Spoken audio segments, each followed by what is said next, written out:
Wendell Ramos. Sino ang napangasawa niyang non-showbiz? Wendell Ramos, kilalang veteranong aktor. Pero sino nga ba ang babaeng matagal nang kasama niya sa buhay? At kailan talaga sila nagpakasal? Ang asawa ni Wendell Ramos ay si Kukay Guevara, na kilala rin bilang Kai Ramos. Hindi man siya kasing exposed sa showbiz gaya ni Wendell, naging malaking bahagi siya ng buhay ng aktor.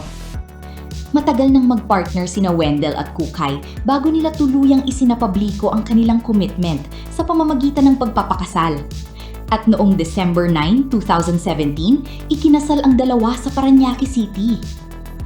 Sa halip na puro spotlight at showbiz glamour, mas pinili nilang pahalagahan ang kanilang buhay bilang mag-asawa at ang kanilang pamilya. Sa mga family moments nila, makikita kung gaano ka-importante kay Wendell ang kanyang mga mahal sa buhay. Sa likod ng kanyang career, makikita rin ang isang family man na masayang kasama ang kanyang asawa at mga anak. Isang veteranong artista sa harap ng kamera, pero sa tunay na buhay, isang asawang matagal nang nakahanap ng katuwang sa buhay. Wendell Ramos at Kukay Guevara, isang love story na nagsimula sa matagal na pagsasama at nauwi sa kasal. Alam mo ba ang love story ni Wendell at Kukay? Comment below at follow para sa iba pang showbiz stories.